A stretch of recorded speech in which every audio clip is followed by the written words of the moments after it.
Ukrainian President Volodymyr Zelensky did a bombshell interview with an outlet in Paris and said something that sent shockwaves through the world and through the internet. I think some people are reading too much into it. But first, let me lay this out and I'll give you my take on it. This, of course, amid these talks in between Russia and Ukraine, United States, and Trump seemingly being played over and over again by Putin, and Putin saying he wants peace, but continuing brutal war against Ukraine. So all of that. But then you have this reporting, and I'll show you the clip. Newsweek first, the U.S. should maintain the political and economic isolation of Vladimir Putin as the Russian leader. Will not be around forever, Volodymyr Zelensky said. In an interview with European broadcasters on Wednesday, the Ukrainian president said that it would be dangerous for the U.S. to ease the pressure on the Russian leader, who, quote, will die soon. So that's you can imagine that headline's going to go crazy, mega, platinum, viral. But if you look a couple layers deeper, I think it's less bombshell. As some see it, still an interesting statement. Then you have another outlet, Vladimir Putin will die soon, Zelensky claims amid health rumors.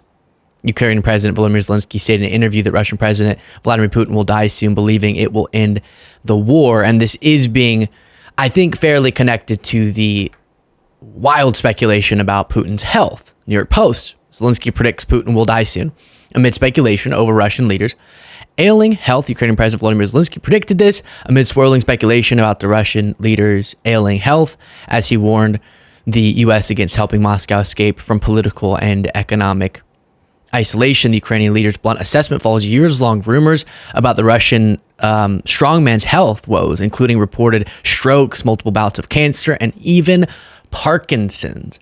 So you do have a lot of those reports that have been swirling for a long time. He is like 71 or something, Putin, that is. And here's the clip at issue. By the way, if you appreciate the show, please do click the subscribe button if you haven't yet. And if you want to go a step further, you can do it by clicking the join button below, where we have a blast on the bonus show. If you're ever thinking, why didn't Luke talk about this topic or that topic? It's probably because we talked about it on the bonus show. But it also depends on his age. He will die soon, and that's a fact, and it will come to an end. And it could come to an end even before he ends his absolutely safe and historically lost life.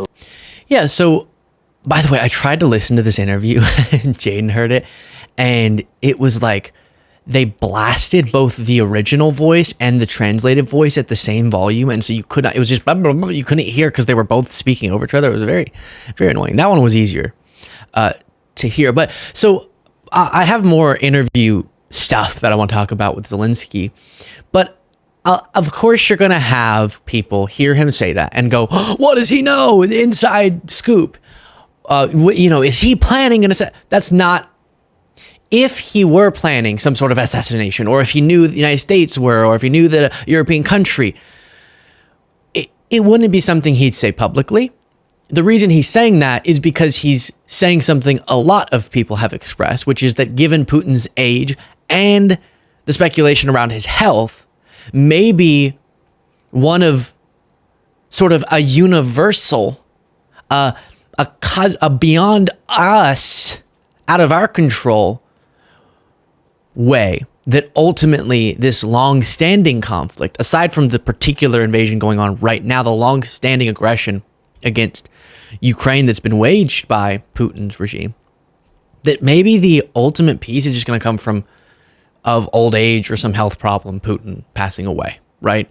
And if you look back, sort of Gorbachev, Yeltsin, and then Putin, there was, among Gorbachev and Yeltsin, a real acceptance that started to develop of the fact that Ukraine was going to be a sovereign country. And that was respected in many ways, not perfectly, but in many ways by the two predecessors of Putin. Putin then comes to power and he has this obsession with Ukraine that now, and aggression, expansionism, right? He does see this. He wants the expansionist empire, wants to bring it back to USSR glory, whatever. And that's led to the atrocities that we've seen. And so it's not, what I think is an important point here, it's not inevitable that Russia and Ukraine need to have this conflict. It is very driven by Putin and people who are ideologically aligned with him in the government, but it is really pushed by Putin. Some conflicts, you could switch out the leader and there's going to be sort of inevitable conflict still. This is not one of them. And so what he's referencing is that, listen, Putin's an old guy and he's had reported health problems. He's not going to live forever. And compared to a lot of people, it may come sooner rather than later. We don't know. And he, even in the beginning of his statement, referenced his age. So that's my interpretation. Obviously, we wouldn't want... I don't even need to get into the caveat. That's my interpretation. He references the age and says, and sort of includes that. And ultimately, if you start to let off, not trying to get a fair, lasting peace deal, that's the objective, of course. But if you allow for Putin to be welcomed back into the global community, as if he didn't do what he did, and if you release sanctions as a preemptive concession to sort of bring him to the table, you risk, in what may be not the longest span of time before he naturally passes away, you may risk giving him enough economic recovery, military recovery, to try before his inevitable doom, as we all have. His just might be sooner than mine. He may see the opportunity, for the sake of his legacy, his demented ideology, whatever, to try to, quote unquote, finish off the job, because then Russia could be replenished enough. And that's why, as a part of a lasting peace agreement that we want desperately, there has to be strong security guarantees. And the full force and power of our economic might and other levers that we have has to be pushed to force Putin into such an agreement. We have to leverage those. What Trump is doing is preemptive concessions to try to get a deal that then won't give Ukraine the protections it needs to prevent further aggression. Instead, you should be putting pressure on Russia, increasing the heat to force them into a deal that's more fair. That's my take on it, but maybe you think he was alluding to something more conspiratorial. Before getting back to Zelensky, sorry, this is a lighthearted break, to Zelensky, quickly, I had this miscellaneous post. Vance is spreading a seed, apparently. Just the White House reports, just the Vice President of the United States sending some freedom seeds downrange. Doesn't get more American than that. So Vance there sending some seeds. Love to see it. No, I put this out. I know that's a phrase, but I put this out because what does freedom mean to these people? Do you know what I mean? How long are they going to pay lip service to principles they don't abide by? As Trump stomps all over the First Amendment, as we're literally seeing people, because they published op-eds the administration didn't like, or they have a tattoo even though they're a legal asylum seeker that the Trump administration doesn't like, having their freedoms completely stripped away. What is freedom? What freedom do you stand for? Or attacking the free country and siding with the authoritarian country? That's not standing for American freedom. So they pay lip service to it, but it's very meaningless. Seed or no seed. Time reports, thank you, Mr. President, for making time. This is an interview written out with Zelensky to speak with me today. It was a rough night in Kyiv. The Russian drone strikes kept me up half the night, along with all the air raid alerts and anti-aircraft fire. Do these things still keep you from sleeping, or have you already accustomed to them? Zelensky says, it's hard to get used to war. Safety, comfort, freedom, and life. War takes all of that away. We were riding in the train when we heard these alerts. So yes, the war doesn't let anyone sleep. And then I want to jump forward to this. Recently, the United States decided to suspend military aid to Ukraine, including the sharing of intelligence. That's since been reversed. But in that period of time is what's being asked about. How did that affect the armed forces, especially those in the region of Kursk? And Zelensky responds, any suspension or pause